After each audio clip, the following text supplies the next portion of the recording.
fois j'ai péché, tant de fois tu m'as pardonné. Tant de fois je suis tombé, tant de fois tu m'as relevé. Le mal m'envahissait, je ne me reconnaissais plus. Oh, je me mentais à moi-même, me pensant plus forte que le péché.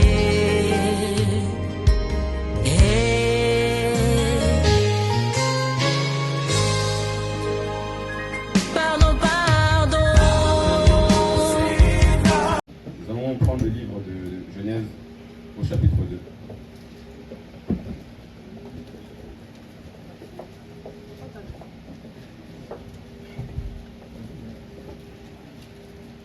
Genèse chapitre 2.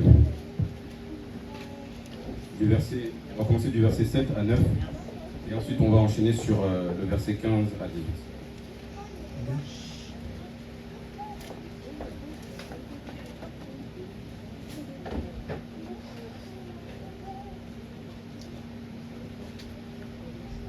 Amen. Amen. Genèse chapitre 2, verset 7 à 9. Je mets en puissance du Christ. L'Éternel Dieu forma l'homme de la poussière de la terre, il souffla dans ses narines un souffle de vie, et l'homme devint un être vivant.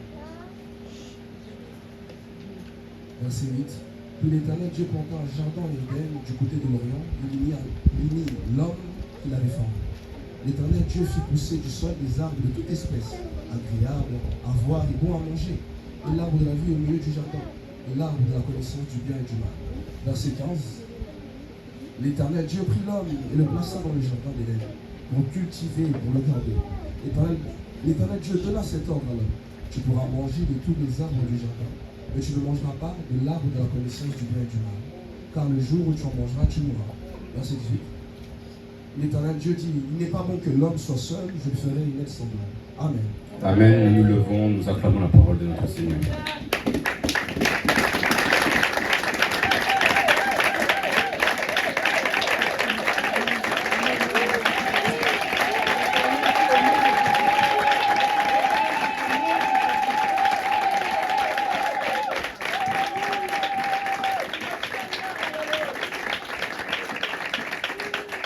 Alléluia. Que vous bénisse, prenez place au nom de Jésus. Amen. Amen. Lorsqu'on acclame, c'est aussi au nom de Jésus. Amen. Amen. Amen. Alors, Genèse 2 nous parle de la création de lorsque Dieu a formé l'homme et qu'il l'a placé sur la terre. C'est un passage qu'on a déjà pris récemment et je vais reprendre juste un exemple que j'avais donné précédemment. Lorsqu'on regarde le moment de la création, Dieu dit que la terre va être bénie, qu'elle va produire du fruit, des herbes et toutes choses. Et la Bible dit que Dieu n'avait pas fait pleuvoir sur la terre, parce qu'il n'y avait pas d'homme pour cultiver la terre. Ce que Dieu a fait, il a formé un jardin. Dans ce jardin, il a commencé à faire pousser toutes sortes d'herbes, de plantes, de fruits, etc., etc. Il a formé l'homme à partir de la poussière de la terre, il l'a placé dans ce jardin. Ça voulait dire que, en gros, en dehors de ce jardin que Dieu avait formé, il n'y avait rien du tout. Il y avait la bénédiction, il y avait la vie que dans ce cadre que Dieu avait établi. Dieu a établi un cadre pour que l'homme puisse s'épanouir. Tout ce que Dieu a créé, que ce soit les poissons de la mer ont un cadre dans lequel ils s'épanouissent. C'est dans la mer. Les oiseaux du ciel ont un cadre dans lequel ils s'épanouissent. C'est dans le ciel. L'homme aussi avait un cadre dans lequel il devait s'épanouir. C'était la présence de son Dieu. Le jardin d'Éden ne représentait rien d'autre que la présence de son Dieu. Tout ce dont l'homme avait besoin, il allait le trouver dans la présence de son Dieu, dans le jardin d'Éden. Alors, au milieu de ce cadre, Dieu a voulu également qu'un autre cadre puisse être institué. C'est la famille. Dieu a voulu placer la famille au milieu du cadre, au milieu de la présence de Dieu. J'étais en train de raisonner récemment, j'étais en train de prier dans mes méditations, et une pensée m'est venue et m'a dit, ce serait une erreur pour nous, enfants de Dieu, de croire que la bénédiction peut venir de partout, sauf de nos familles. Ça serait une erreur de croire que la bénédiction peut venir de loin, peut venir d'un homme au loin, peut venir du pasteur ou autre chose, plutôt que de ta famille dans laquelle tu vis. Mon frère, ma soeur, l'endroit où tu poses ta tête, l'endroit où tu poses tes pieds lorsque tu rentres, la bénédiction peut surgir. Amen. Alléluia. Alors, il y a une expression dans le monde, on entend le linge sale se lave en famille. Pourquoi? Parce qu'il y a des situations. Certaines situations, ce n'est pas au pasteur de venir. Certaines situations, ce n'est pas à un ami de venir. Certaines situations, ce n'est pas à un proche de venir s'approcher. C'est la famille qui doit se lever, se regrouper et régler son linge sale ensemble. Il suffit qu'une seule personne dans la famille se lève pour que le linge sale puisse être lavé. C'est pourquoi vous voyez l'apôtre Paul. Il parle dans Éphésiens chapitre 5 et 6, il parle des relations conjugales. Il dit, femmes, soyez soumises à vos maris, et maris, aimez vos femmes comme Christ a aimé l'Église. Il enchaîne, il arrive du côté des enfants et des parents, et il commence en disant, enfants, honore ton père et ta mère, afin que tu vives longtemps et que tu sois heureux sur la terre. Entre parenthèses, on dit, c'est le premier commandement auquel s'attache une bénédiction. La bénédiction, si vous voulez la trouver premièrement, ce sera au milieu de la famille. Amen. Alors, la question qui se pose maintenant, c'est comment est-ce que Dieu a voulu commencer la famille? Lorsque nous voyons, peut-être que nous nous disons, c'est avec Adam et Ève. Adam a commencé à compter, à nommer les animaux. En nommant les animaux, il s'est rendu compte que l'homme n'avait pas son vis-à-vis. Alors Dieu a fait tomber un sommeil sur lui. De sa côte, il a formé la femme. Il a dit, os de mes os, chair de ma chair, celle-ci sera appelée femme, parce qu'elle a été tirée de l'homme. Mais si nous observons bien, nous allons observer que Dieu a voulu que l'homme sur la terre soit comme lui. Dieu a voulu que l'homme soit Dieu sur la terre. Pour cela, il lui a donné son image, il lui a donné sa ressemblance, il lui a donné ses caractéristiques. Lorsque je parle de caractéristiques, Dieu a voulu que l'homme puisse dominer sur la terre et l'assujettir. L'assujettir, ça veut dire que tout ce que la terre contient devait être soumis à l'autorité de l'homme. Amen. Mais lorsque nous observons cette chose-là, l'homme a commencé à nommer les animaux, il a commencé à les regarder, il s'est rendu compte qu'il n'avait pas son semblable. Si nous prenons cet exemple et nous le mettons du côté de Dieu, Dieu aussi domine dans les cieux. Dieu aussi, tout est soumis sous son autorité dans les cieux. Les anges, les créatures célestes et autres, tout est soumis à son autorité. Mais lorsqu'il regardait les différentes créatures, Dieu ne voyait pas son semblable. Amen. Dieu ne voyait pas son semblable. Il a fallu que Dieu rentre en lui-même et qu'il dise, je vais créer un homme à qui je donnerai mon image et ma ressemblance. Amen. Le semblable de Dieu, c'est toi l'homme qui l'a créé à son image et à sa ressemblance. Amen. Amen. Alors, Adam continue lorsqu'il voit... Pardon, je m'arrête. Adam, lorsqu'il commence à nommer les animaux et autres, Dieu lui donne une femme et il commence à chanter. Il se réjouit dans son cœur, il dit, voici l'os de mes os, la chair de ma chair. Félicitations mon frère, que Dieu te bénisse. L'homme chante lorsqu'il voit sa femme, lorsqu'il voit son épouse. Dites-vous que Dieu aussi s'est réjoui lorsqu'il a vu l'homme qu'il a créé à son image et à sa ressemblance. La Bible dit qu'à chaque moment de la création, chaque jour de la création, Dieu voyait que ce qu'il avait fait était bon. Il créa la lumière, il dit que la lumière soit, et la lumière fut, il vit que la lumière était bonne. Du premier jour au 6e jour, tout ce que Dieu avait fait était bon. Mais le moment où Dieu crée l'homme, il se passe une chose. Dieu ne voit pas que ce qu'il a créé était bon. Il voit que ce que Dieu avait créé était très bon. C'est la chanson du cœur de Dieu lorsque Dieu a vu l'homme qu'il a créé à son image et à sa ressemblance. Adam a encore dit, elle sera appelée femme parce qu'elle a été tirée de l'homme. Si la femme a été tirée de l'homme, si on prend cet exemple, vous pensez que l'homme a été tiré d'où? Alléluia. Si la femme a été tirée de l'homme, si nous suivons ce raisonnement, l'homme a été tiré de Dieu. Alléluia. Alors, mes frères et sœurs, c'est ça la définition de la famille. La famille, c'est un ensemble de personnes qui sortent du même endroit. C'est un ensemble de personnes qui ont la même origine, la même provenance, qui ont le même nom, qui ont le même sang. C'est pourquoi, lorsque nous lisons la Bible, mes frères et sœurs, la famille n'a pas commencé d'abord avec Adam et Ève. La famille a d'abord commencé entre Dieu et l'homme qu'il a créé à son image et à sa ressemblance. Amen. Avançons dans Genèse 5.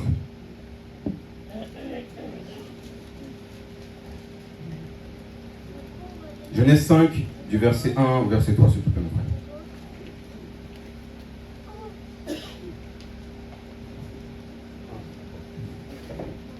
Genèse 5, verset 1 à 3. Dieu le nom puissant de Christ. Amen. Voici le livre de la prospérité d'Adam.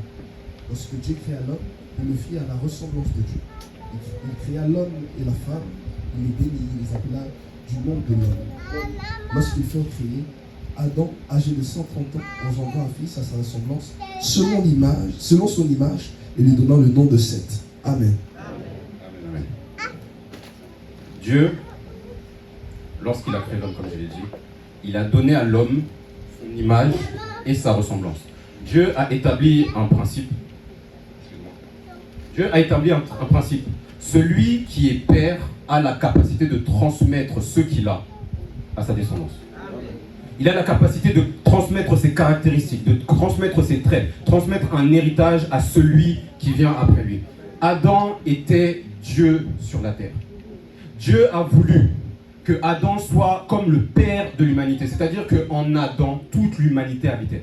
Lorsque Adam était dans le jardin et que nous n'étions pas là, nous étions tous, sans exception, en Adam. Alors, ce que Dieu avait donné à Adam, Adam devait être en mesure aussi de le transmettre à sa descendance. L'image et la ressemblance de Dieu que Dieu avait donné à Adam, Adam devait le donner également à ses fils et à ses filles. Le problème qui s'est posé, je l'ai dit tout à l'heure, un être vivant, une créature ne peut pas survivre en dehors de son milieu naturel. Il ne peut pas. Lorsque vous prenez un poisson, vous le sortez de l'eau, ce n'est qu'une question de minutes avant que le poisson meure. Si vous prenez un oiseau, vous lui cassez une aile, vous l'empêchez de voler, vous le condamnez à rester sur la terre. Ce n'est qu'une question de minutes, de jours, de secondes pour que cet oiseau meure. De la même façon, ce n'était qu'une question de minutes pour que l'homme meure au moment où il a péché. Le moment où l'homme est sorti de la présence de Dieu, le moment où l'homme est sorti du cadre que Dieu avait instauré, l'homme est mort. Et donc, mes frères et sœurs, je l'ai dit tout à l'heure, en dehors de la présence de Dieu, il n'y avait rien.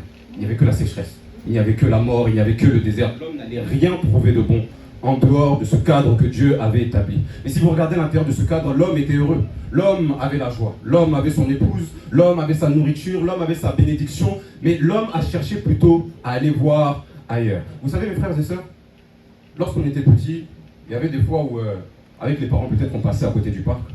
Et en passant à côté du parc, on disait, papa, maman, j'ai envie d'aller au parc. Papa, maman va dire, ok, pas de souci, je vais faire une course, je reviens te trouver ici. Le papa, le maman va faire la course. Lorsqu'il va revenir, il ne va pas regarder ailleurs que dans le parc, là où il a laissé son enfant. Il va regarder, il va commencer à chercher du regard, où est son fils. Le moment où il ne trouve pas, il va poser une question. Mon fils, ma fille, où es-tu? Ce jour-là, Dieu était dans le jardin. La Bible dit, il parcourait le jardin vers le soir. Il a commencé à chercher l'homme qu'il avait créé. Il a commencé à chercher l'homme qu'il avait laissé dans le jardin. Il a dit, Adam, où es-tu? Alléluia. Amen. Mes frères et sœurs, à ce moment-là, lorsque Adam est sorti de la présence de Dieu, je le répète encore, Dieu a fait d'Adam Dieu sur la terre. Il avait l'image, la ressemblance de Dieu. Là où Dieu est un Dieu saint, Adam devait être également un homme saint. Là où Dieu était pur, Adam devait être également un homme pur. Mais en péchant, mon frère, ma soeur, la sainteté qu'Adam possédait, il l'a perdue. La pureté que Adam possédait, il l'a perdue. Toutes les caractéristiques, l'image, la ressemblance de Dieu qu'il avait auparavant, il l'a perdue. Donc lorsque nous lisons, Adam donna à son fils son image et sa ressemblance. Ne croyez pas que c'est l'image et la ressemblance que Dieu lui avait donnée auparavant. Alléluia. Mes frères et sœurs, c'est comme si la désobéissance d'un seul homme a coupé toute une lignée d'enfants de Dieu. C'est comme si la désobéissance d'un seul homme a pollué toute une lignée d'enfants de Dieu. Mes frères et sœurs, nous avons tous besoin du salut ici présent. Nous avons tous besoin du salut ici présent. Pourquoi? Parce qu'il y a un héritage que nous tenons d'Adam. Il y a un héritage que nous tenons de nos pères. Il y a un héritage que nous tenons de nos parents. Il y a même un héritage que nous avons, que nous risquons de léguer même à nous. Alléluia. Nous allons avancer encore. Prenons le livre de Colossiens.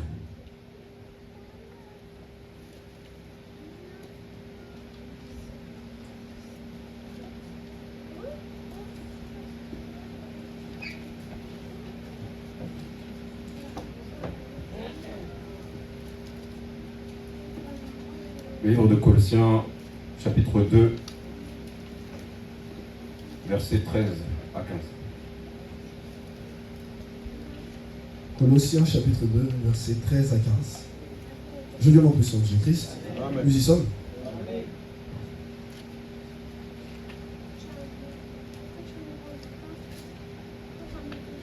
Vous qui étiez morts par vos offenses et par l'incirconcision de votre chair, il vous a rendu à la vie avec lui, en nous faisant grâce pour toutes nos offenses.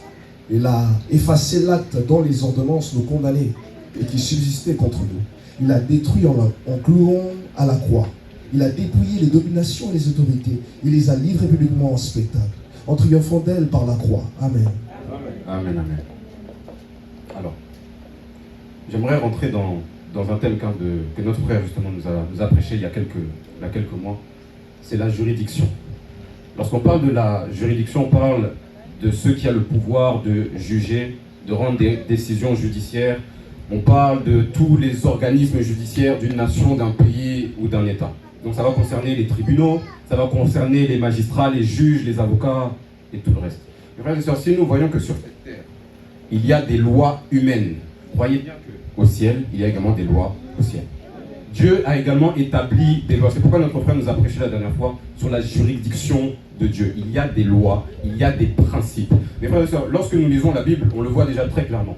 On dit que Dieu est le juste juge. C'est lui qui rendra le jugement pour tous, pour tout homme à la fin des temps. On dit dans la parole que le Seigneur Jésus-Christ est l'avocat auprès du Père. C'est lui qui intercède en notre faveur. La Bible dit encore quelque part que le Seigneur dans l'Apocalypse, il est le témoin fidèle, celui qui dit la vérité et qui ne ment pas. La Bible dit encore que le Seigneur est la parole, il est lui-même la loi. Il est le juge, il est l'avocat, il est le témoin, il est lui-même la loi. Amen. Alors, j'ai parlé tout à l'heure de l'héritage. L'héritage, avant même d'être un principe humain, c'est quelque chose qui est reconnu par la loi, ici sur Terre. Mais avant même d'être un principe humain, l'héritage, c'est d'abord un principe qui est divin. C'est un principe que Dieu a établi. Si je dois définir si je dois donner un exemple de l'héritage, si vous voyez un roi, le moment où son règne passe, il lègue son pouvoir à son fils. Pour que lorsque son fils montera sur le trône, on ne dit pas c'est le fils du roi, mais on dise c'est le roi lui-même. Parce qu'il agit comme son père a agi, il a les mêmes qualités, il a les mêmes caractéristiques, il a les mêmes traits que son père. Amen. Alors, l'héritage, c'est en définition tout ce qu'un homme possède, tout ce qu'un homme a en sa possession, il le transmet à ceux qui viennent après eux. La dernière fois, je parlais encore du cadre. J'expliquais dans chaque nation, chaque pays, chaque État a ce qu'on appelle un garde-frontière. Dieu a établi des frontières dans le cadre qu'il avait établi pour l'homme.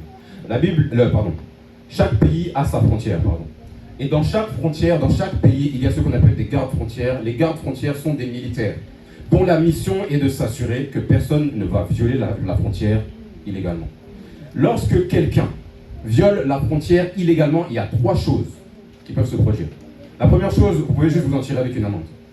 Ça peut aller. La deuxième chose qui peut se produire, c'est que vous pouvez être emprisonné. La troisième chose qui peut se produire, c'est que le militaire, il peut se charger de vous tuer. Vous pouvez perdre la vie en violant une frontière. J'ai commencé à faire une recherche. Je me suis posé la question, est-ce qu'il est possible qu'une dette se soit transmise des parents vers les enfants?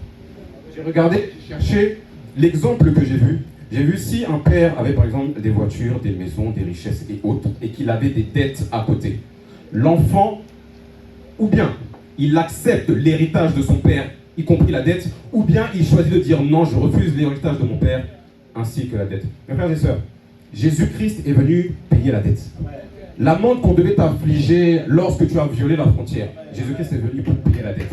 Le moment où on devait t'emprisonner, te lier, Jésus-Christ est venu libérer les captifs. Là où tu devais risquer la mort pour avoir violé la frontière, Christ lui-même a donné sa vie. Et cela maintenant est à ton avantage parce que maintenant tu peux refuser l'héritage qui t'avait été donné précédemment. Tu diras que Christ a payé pour moi, Christ m'a libéré et a payé la rançon, Christ est mort à ma place. Alléluia. La bonne nouvelle, en d'autres termes, mes frères et sœurs, c'est ça. C'est pourquoi la Bible dit il a effacé, il a déchiré l'acte dont les ordonnances nous condamnaient. Tout ça, ce sont des termes juridiques, mes frères et sœurs. Il a tout effacé. Devant la loi, mon frère, ma sœur, tu es libre. Amen. Devant la loi, mon frère et sœur, personne ne peut rien te dire. C'est pourquoi la Bible dit encore quelque part il n'y a donc maintenant aucune condamnation pour tous ceux qui sont en Jésus-Christ. Alléluia. Nous allons avancer encore. Jean 3.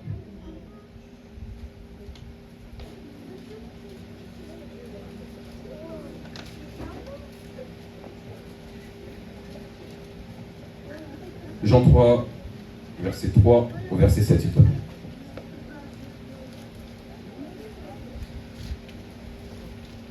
Jean 3. Verset 3 au verset 7. Je lis au nom puissant de Christ. Jésus lui répondit, en vérité, je te le dis. Si un homme naît de nouveau, il ne peut voir le royaume de Dieu. Nicodème lui dit, comment un homme peut-il naître quand il est vieux? Peut-il rentrer dans le sein de sa mère et naître? Jésus répondit, en vérité, je te le dis. Si un homme naît d'eau et d'esprit, il ne peut entrer dans le royaume de Dieu. Ce qui est né de la chair est chair. Ce qui est né de l'esprit est esprit. Et t'étonne pas ce que je t'ai dit. Il faut que vous naissiez de nouveau. Verset 8 ou je m'arrête? Amen. Que Dieu te bénisse. Je parlais de l'héritage. J'ai cité 3 héritages différents. Il y a l'héritage, tout d'abord, l'héritage adamique. Nous descendons tous d'un même père qui s'appelle Adam. Les conséquences du péché d'Adam subsistent sur nos vies jusqu'à aujourd'hui. Nous sommes également les enfants de nos parents, les enfants de nos arrière-grands-parents, etc., etc.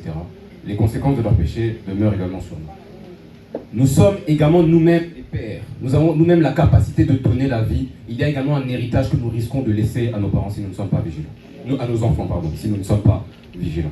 Alors, Dieu, par le sacrifice de Christ, il a permis un recours pour chacun de ces héritages-là que je viens de vous citer. Il a apporté une solution pour chacun de ces héritages que je viens de vous citer. Si nous prenons d'abord l'héritage d'Adam, la Bible dit une chose. La Bible dit par le péché d'un seul homme, la mort s'est étendue à tous les hommes. La mort n'a pas attendu que toi tu pêches ou que moi je pêche pour venir m'atteindre. Elle a regardé à ce que le Père avait fait. Elle est descendue jusqu'à aujourd'hui, jusqu'à nous, jusqu'à nos enfants et ainsi de suite. Dieu a dit une chose à Adam. Il a dit, tu pourras manger de tous les fruits de l'arbre de la connaissance, de tous les fruits de l'arbre du jardin, mais si tu manges des fruits de l'arbre de la connaissance du bien et du mal, tu mourras, c'est certain. La question qui se pose maintenant, c'est pourquoi Adam a mangé ce fruit? Il n'est pas mort. Adam a vécu plus de 900 ans. Pourquoi, après avoir mangé le fruit, Adam n'est-il pas mort? Je reprends encore l'exemple, mes frères et sœurs. Une espèce ne peut pas quitter son milieu naturel. Le moment où Adam est sorti de la présence de son Dieu, le corps était vivant, mais l'homme était en état de mort spirituelle.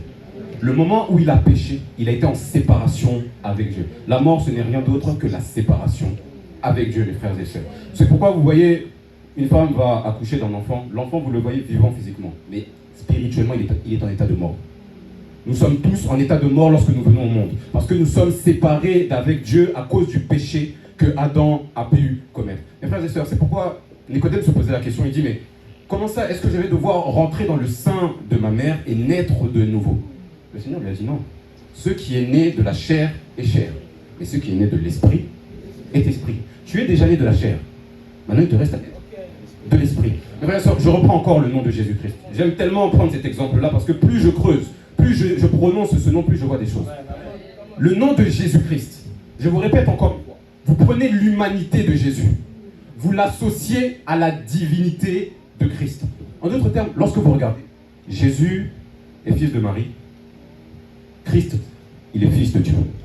Christ est le fils que Dieu devait envoyer. Mon frère, ma soeur, tu connais ton parent, tu connais tes pères et tes mères dans la chair. Qui est ton père en esprit? Qui est ton père en esprit maintenant? C'est la question qu'il faut se poser. J'aime une phrase que notre frère Pénas avait prêchée récemment. Il a dit, ton père dans la chair, il peut te dire ton origine, tu viens. Ton père en esprit, il va te dire là où tu vas finir. Alléluia. Mes frères et sœurs, celui qui accepte Christ, la mort n'a plus de pouvoir sur lui. Parce qu'il n'est pas né de parents humains, il est né de Dieu. C'est pourquoi le Seigneur disait, de tous ceux qui sont nés de la femme, Jean-Baptiste c'est le plus grand de tous. Mais le plus petit dans le royaume des cieux, il est plus grand que Jean-Baptiste. Pourquoi le plus petit dans le royaume des cieux est plus grand que Jean-Baptiste? Parce que le plus petit dans le royaume des cieux, il n'est pas né d'une femme, il est né de Dieu. Alléluia. Alléluia. On va avancer. Prenons Romains chapitre 8.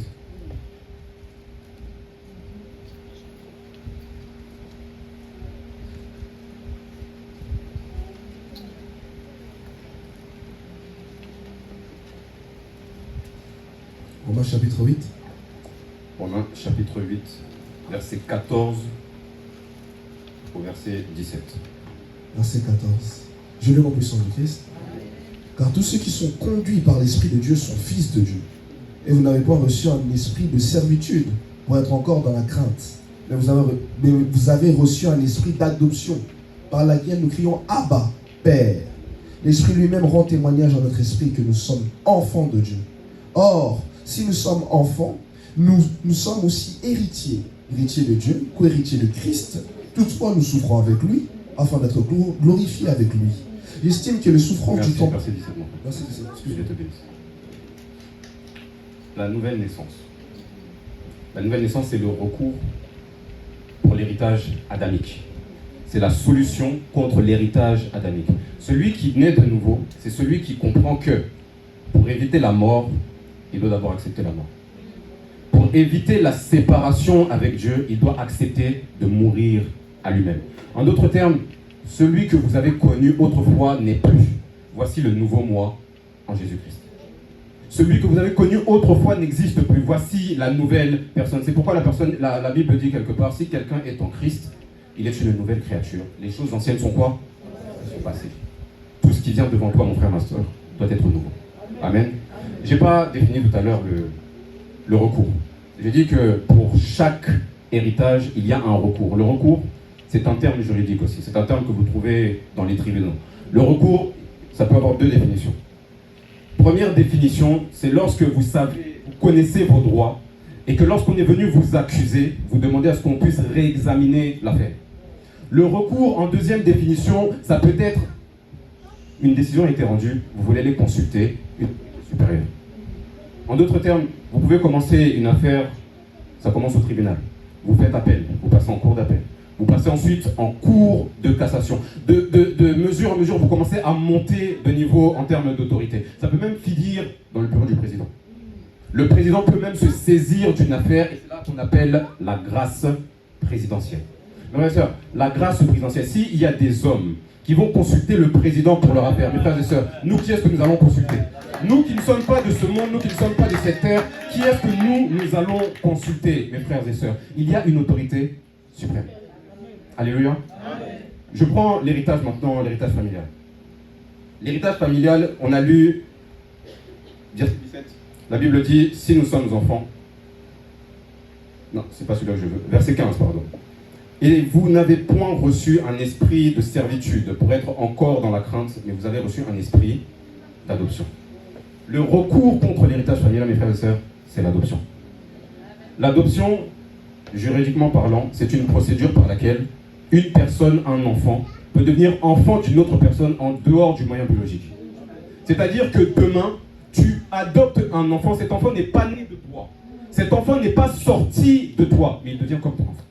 Devant la loi, il est ton fils, devant la loi, elle est ta fille. C'est pourquoi la Bible dit dans Jean 1,12, à tous ceux qui l'ont reçu, à tous ceux qui ont cru en son nom, il leur donne quoi? Le pouvoir de devenir enfant de Dieu. Tu peux revendiquer maintenant, tu n'es plus enfant de tes parents, tu es enfant de Dieu. Celui qui est adopté de Dieu, il change de famille.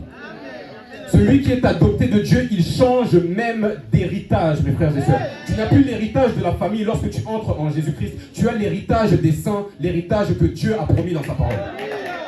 Alléluia.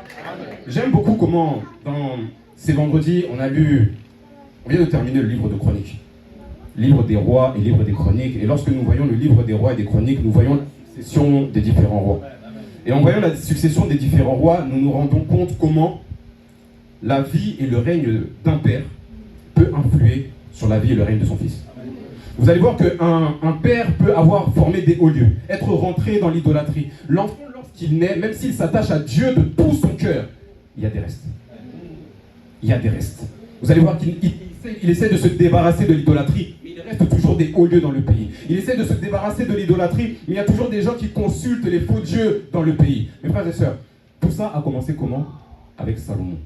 Salomon était averti, et le moment où Salomon a fait entrer l'idolâtrie dans le peuple d'Israël, l'ombre de Salomon a commencé à planer, à peser sur les enfants d'Israël, sur les rois d'Israël, même longtemps après sa mort. Mon frère et ma sœur, lorsque tu rentres en Jésus-Christ, lorsque tu es adopté de Dieu, la Bible te dit quoi? Celui qui repose à l'ombre du Très-Haut, il demeure sous l'ombre du Tout-Puissant. Ce n'est plus l'ombre des parents, ce n'est plus l'ombre de la famille, tu reposes maintenant sous l'ombre du Tout-Puissant, mon frère et ma sœur. Ce n'est plus l'ombre de la famille maintenant. Nous allons avancer, prendre un dernier passage. Rentrons dans Genèse.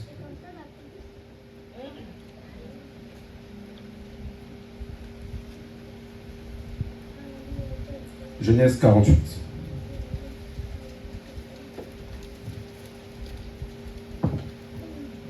Genèse 48, versets 1 à 5, et puis nous allons sauter du verset 15 à 16, s'il te plaît.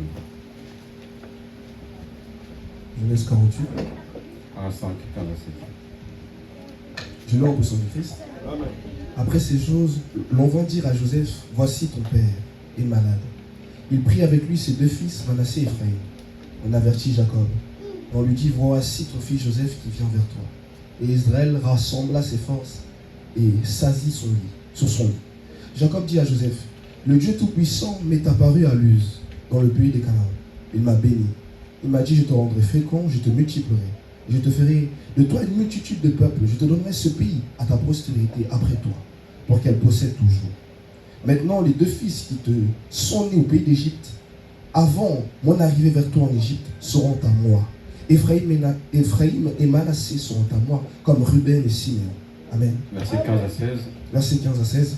Il bénit Joseph et dit que le Dieu en présence duquel ont marché mes pères, Abraham et Isaac, que le Dieu qui m'a conduit depuis que j'existe jusqu'à ce jour, que l'ange qui m'a délivré de toute mal me bénisse ses enfants, qu'ils soient appelés de mon nom et du nom de mes pères, Abraham et Isaac, qu'ils multiplient en abondance au milieu du pays. Amen. Amen. Merci. J'ai parlé de l'héritage adamique. J'ai parlé de l'héritage de la famille. Maintenant, il y a ton héritage à toi. Parce qu'il y a des choses que tu as faites, il y a des choses que tu as commises, tu risques de les transmettre à ceux qui viennent après toi. Alors, ici, la Bible dit que Jacob était sur le point de mourir. Il avait retrouvé son fils Joseph. En retrouvant Joseph, il a dit, je suis heureux de te voir. Il a dit, présente-moi tes fils. Et tes fils ne seront plus tes fils, mais tes fils deviendront mes fils. Mon frère, ma soeur, le moment où Jacob a pris Manassé et Ephraïm dans sa famille, dans sa postérité, Manassé et Ephraïm ont également changé d'héritage. En d'autres termes, mes frères et sœurs, cela signifie que pour l'enfant de Dieu averti, il comprend que la postérité qui est en lui ne lui appartient pas. La postérité que tu as, tu dois la rendre à l'Éternel. La postérité que tu as, tu dois la présenter à l'Éternel. C'est pourquoi Dieu te tiendra pour responsable pour toutes les choses que tu as fait dans ta propre vie, parce que cela va impacter les gens qui viendront après toi. Amen. C'est pourquoi Anne avait compris. Elle a dit, Seigneur, donne-moi un fils. Si tu me donnes un fils, je te le rendrai. Ton fils n'est pas ton fils. Ta fille n'est pas ta fille. Tu es juste un canal par lequel Dieu veut susciter une postérité pour pouvoir perpétuer la lignée des enfants de Dieu. Alléluia. J'aimerais qu'on puisse se lever, qu'on puisse commencer juste à prier dans ce sens-là. Je pense que c'est quelque chose, tout le monde doit se sentir concerné. Nous allons prier.